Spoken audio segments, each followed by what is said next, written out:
আমরা হাততালি দিতে কারুকে বলিনি, ওই জোড়া হাততালি দিচ্ছে, আমরা কিন্তু বারণ করছি হাততালি দেবেন না, হাততালি দেবেন না। Human justice, human justice, We want justice. we want justice, We want justice. human justice, We want justice. we want justice, We want justice. human justice, Human justice. we want justice, We want justice. we want justice, We want justice. we want justice. We want justice.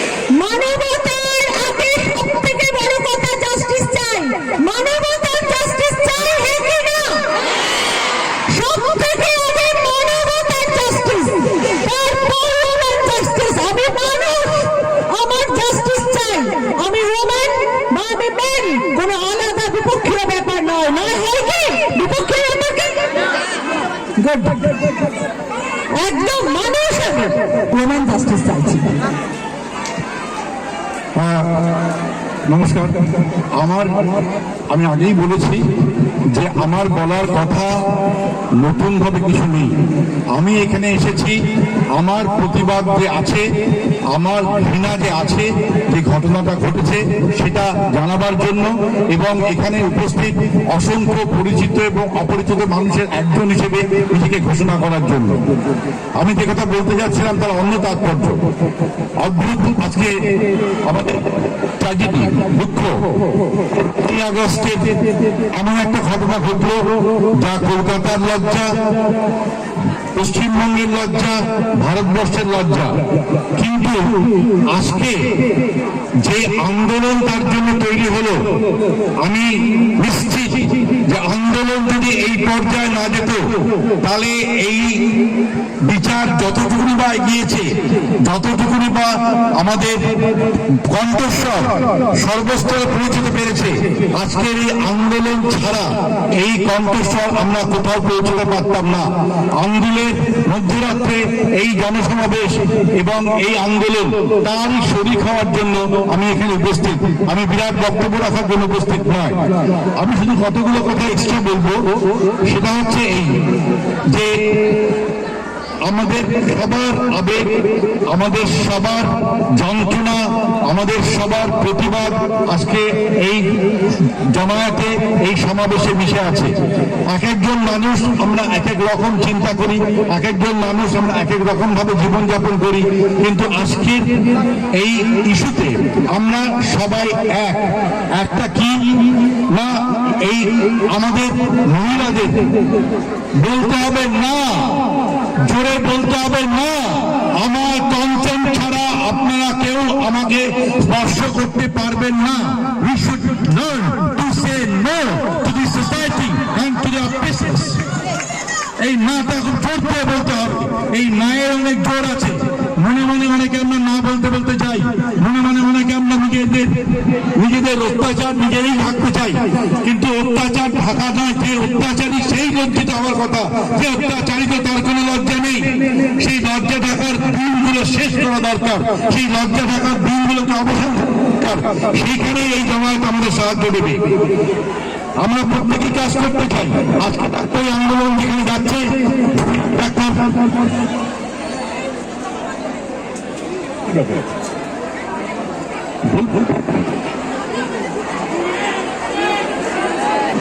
একসঙ্গে হাতে হাত বলি যে সবার আছে সেই অধিকার খর্ব করার অধিকার কারো নেই। আমরা অনেক মানুষকে পেয়েছি, আমাদের ভালোবাসার মানুষকে পেয়েছি আমরা, যারা আমরা সবাই তো আমরা একসঙ্গে অনুষ্ঠানটা আয়োজন করেছি। তো আমরা চাইছি যে একটুখানি তোমরা যদি একটু এদিক ওদিক ছড়িয়ে ছিটিয়ে যাও, অনেকে অসুস্থ হয়ে পড়বে, ভীষণ প্রচন্ড মানুষের, আমাদের সকল বন্ধুদের ভিড় আমরা একসঙ্গে পেয়েছি, প্রচুর মানুষ। তো যদি কারোর কষ্ট হয় বা কারোর অস্বস্তি হয়, আপনারা একটুখানি সরে সরে গিয়ে দাঁড়াতে পারেন। আচ্ছা, আমরা পেয়েছি আমাদের মধ্যে কলকাতা মেডিকেল কলেজের, ন্যাশনাল মেডিকেল কলেজের 2 জন ছাত্রীকে, ছাত্রীর নাম আমরা জানবো, সোহেলি মন্ডল, লিজা ভৌমিক। তাদের কথা আমরা শুনবো, তারা সত্য ডাক্তার হচ্ছে বা হবে ন্যাশনাল মেডিকেল কলেজ। আমরা শুনবো তাদের কথা, তারপর আমরা সরাসরি আবার একদম রক্ত গরম করা কথায় যাবো। হ্যাঁ একদম এই পাশটা আমরা, হ্যাঁ একদম একদম আমরা এবার তুমি হাত উঠাও, হাত বাড়াও।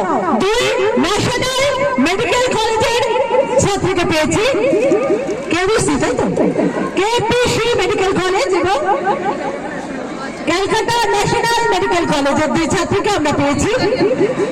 তারা আমাকে জিজ্ঞেস করছে, আমাকে দিদি আমরা কিভাবে রাত্রির বেলা ডিউটি করবো, এরপরে আমাদেরকে আর কিছু বলার আছে? তাদের মুখে শুনি তাদের কথা, তারা কিভাবে ডিউটি করবে, তারা আতঙ্কিত। আমি তো মা, এই দুই আমার সন্তান তুল্য, তাদের মুখে আমরা তাদের কথা শুনি। আমি ক্যালকাটা ন্যাশনাল মেডিকেল কলেজের একজন স্টুডেন্ট, ফাইনাল ইয়ারে। নেক্সট ইয়ার আমাদের ইন্টার্নশিপ করতে হবে।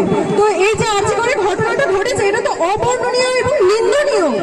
নেক্সট ইয়ার আমরা কার ভরসায় আমরা নাইট ডিউটি দিতে যাব, যেখানে একজন চিকিৎসক হয়ে গেছেন, উনি ডাক্তার, তার কোনো নিরাপত্তা নেই। সেখানে আমরা স্টুডেন্ট, আমরা আমাদের ইন্টার্নশিপ করতে যাবো, আমরা কোথায় নিরাপত্তা পাবো? আর পেশেন্ট পার্টি তাদের নিরাপত্তাই বা কোথায়? আর তার বিচার পর্যন্ত এখনো হচ্ছে না। রাজ্য প্রশাসন, স্বাস্থ্য ব্যবস্থা এতটাই নিচে নেমে গেছে যে অধ্যক্ষের অধীনে এই নৃশংস ঘটনা ঘটলো, তাকে আমাদের কলেজে নিয়ে আসছে যাতে আমাদের কলেজ না হবে আর্জিকরের মতো হয়। কোথায় আমরা নিরাপত্তা, কোথায় নিরাপত্তা? জাস্টিস কোথায়? এইভাবে আমি 4 দিন ধরে গলা ফাটাচ্ছি।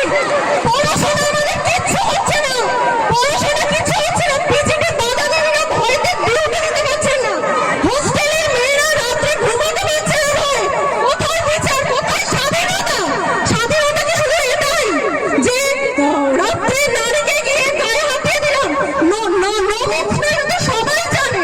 আর ওরা কারা? হ্যাঁ, পশুদের থেকেও নির্মম। তাদের সমাজে থাকার কোনো জায়গা নেই, তো তারা কেন এখানে আছে? তাদের জঙ্গলে পাঠিয়ে দিই। ফাঁসিতে তাদের স্বাধীনতা, জাস্টিস হতে পারে না, তাদের আরো একদম দৃষ্টান্তমূলক শাস্তি চাই।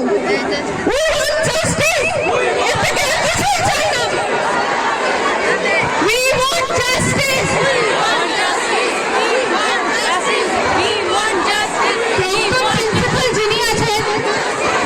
প্রাক্তন প্রিন্সিপাল যিনি আছেন, তাকে সরাতে হবে। একটা কলেজ নষ্ট করে দিয়ে, ধ্বংস করে দিয়ে রেজিগনেশন চাই। আমরা দিনের পর দিন হেঁটে হেঁটে আর্জিকর অব্দি যাই, বৃষ্টিতে ভিজে। প্রত্যেকটা কলেজ থেকে সবাই আমরা আজ ডাক্তারি পড়ছি এই জন্য, রাস্তায় নেমে প্রতিবাদ জানানোর জন্য, মানুষের চিকিৎসার জন্য নয়। তাই তো নাকি? সরকার সেটাই চাইছে, রাজ্য সেটাই চাইছে, স্বাস্থ্য ভবনও সেটাই চাইছে। We want justice! We want justice! We want justice! We want justice! শরম হো! শরম হো! We want justice! We want justice! We want justice! আমাদের পৌঁছে দাও, আমাদের এই কথা আরো দূরে যাও, আরো দূরে যাও। We want justice! আমরা এবার বলছি নিট অ্যাসপিরেন্ট অনেক আছে, তো যারা নারীরা এখন নিট দেবে, ডাক্তারি পড়ছে, তার মায়েরা কি ভরসায় তাদের চিকিৎসক হতে দেবে? হ্যাঁ, চিকিৎসা কিভাবে হবে? তার মায়েরা চোখে জল ঝরছে, সবাই মায়েরা চোখে জল ঝরছে, ভয় ভয়ে রাত কাটছে। তো একেই তো দেশে চিকিৎসা কম, চিকিৎসক কম, তাহলে এখানে কি আছে নারীদের সুরক্ষা? থ্যাংক ইউ আমার বোনকে। এবার সঞ্জিত বাবু আসছেন, সঞ্জিত বাবু দুটো কথা আমরা শুনবো। আমি সঞ্জিত চ্যাটার্জি, আমার ডোমজুড়ে বাড়ি। প্রথম কথা বলি, আমরা ডোমজুড়ে একটা অরাজনৈতিকভাবে এই ধরনের অনুষ্ঠানের আয়োজন করি, তবে আসছি ওখানে। একটা কথা আমাদের মাথায় রাখতে হবে, আমরা এসছি কিসের জন্য? আমরা এসছি আমার একটা মেয়েকে, আমার একটা বোনকে কিছু পশু মিলে ছিঁড়ে খুঁড়ে খেয়েছে।